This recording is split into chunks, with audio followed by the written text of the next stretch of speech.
En A Tu Salud, hoy tenemos cita con ICOAN, el Instituto de Cirugía Ortopédica Avanzada de Madrid, del Dr. Ladero, ahora también en Clínica Trinidad, Talavera, calle Miguel Hernández número 2, teléfono 925-680-720. Como cada semana estamos en la consulta del doctor Fernando Ladero y hoy para hablar de algo que estamos, normalmente no oímos hablar continuamente a los pacientes a los que se les ha implantado una prótesis en la cadera y en la rodilla y además con muy buenos resultados, pero también es cierto que cada vez conocemos a más gente a la que estas prótesis se les ha implantado en la columna y precisamente de eso, de las prótesis de disco cervicales y lumbares, vamos a hablar con el doctor Fernando Ladero. Doctor, ¿qué tal? Buenos días. Hola, buenos días. ¿Qué tal estáis? Bien, doctor, ¿qué son y para qué valen las prótesis de disco intervertebral? Bueno, pues son un tipo de implante cuyo concepto es bastante similar a las prótesis que ponemos en la cadera y en la rodilla. Lo que hacen es sustituir una parte de la articulación de la unidad vertebral, que está formada por dos, digamos, subpartes, una que es el disco intervertebral, que es como esa almohadilla que está colocada entre los cuerpos vertebrales y que soporta más la presión, es lo que llamamos la columna anterior, y luego unas pequeñas articulaciones de la parte de atrás de la columna que se llaman interapofisarias, que están más encargadas de la movilidad, es decir, una soporta presión, la columna anterior, y otra más movilidad, que es la posterior. Bueno, pues las prótesis lo que hacen es sustituir ese disco intervertebral, esa almohadilla cuando está desgastada o bien rota por hernias o bien degenerada, y lo que hace es mantener la movilidad de esa unidad vertebral, ¿no? En vez de hacer una cirugía convencional de cirugía de fijación, que se llama artrodesis, pues es un intento de preservar la movilidad de ese segmento vertebral. Y la filosofía es la misma que las prótesis de cadera o de rodilla. Son dos implantes metálicos con un polietileno de peso molecular ultra alto interpuesto, que es lo que hace de almohadilla y favorece la movilidad.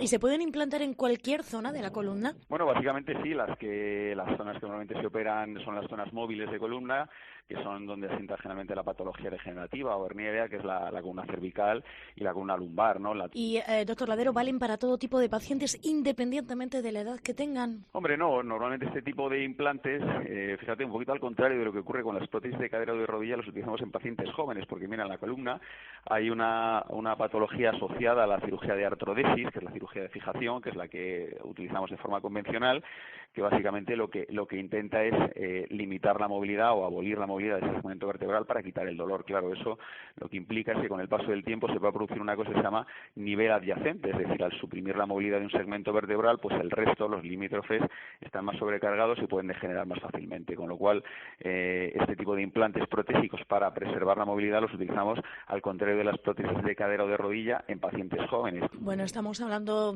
casi siempre hemos hablado de las prótesis de cadera o de rodillas, sabemos los buenos resultados que tienen.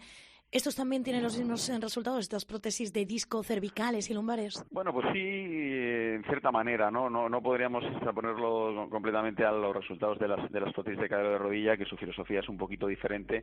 En las prótesis de columna cervical o lumbar lo que se busca es preservar los niveles adyacentes, ¿no? Con lo cual hemos visto que este tipo de implantes con el paso del tiempo van perdiendo movilidad. ¿Eso qué quiere decir? Que la movilidad que se consigue, que es pequeña en realidad, porque estas prótesis no tienen la libertad de movimiento, es que una cadera o de rodilla pues son alrededor de 5 grados de flexo-extensión o de rotaciones, pues con el tiempo se van perdiendo, ¿no? O sea que lo que hacemos es más que nada preservar esa movilidad de esos segmentos afectados durante unos años para que el resto de los limítrofes no degeneren, ¿no? Pero sí sabemos que con el tiempo van perdiendo, digamos, cierto efecto, con lo cual el resultado no es tan espectacular como las de las prótesis de cadera o de rodilla que ya llevan muchísimos años utilizándose.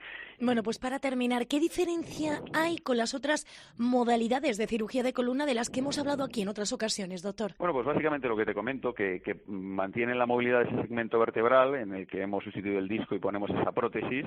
Como lo que hacemos es el mantener la movilidad, pues la recuperación funcional es evidentemente más rápida y sobre todo lo que hacemos es proteger esos niveles limítrofes por encima y por debajo de esa zona donde hemos puesto esta prótesis. Básicamente lo que ganamos con este tipo de cirugías es el futuro de estos pacientes, ¿no? Que sí que es cierto que vemos que en fijaciones lumbares o cervicales, después de 8, 10, 15 años de la cirugía, pues los niveles limítrofes empiezan a degenerar y hay que incluirlos en la fijación y volver a operar a estos pacientes. En teoría, con estas prótesis de disco cervicales o lumbares lo que evitamos es que esos niveles degeneren, por consiguiente que al cabo de los años tengamos que reintervenir a estos pacientes, lo cual supone una gran ventaja, indudablemente. Pues desde luego ventajas. Hoy hemos querido hacerlo de la prótesis de disco cervicales y lumbares. y siempre con un gran profesional, el doctor Fernando Ladero. Doctor, pues como siempre, gracias y hasta la próxima semana. Muchísimas gracias a vosotros. Hasta la próxima semana.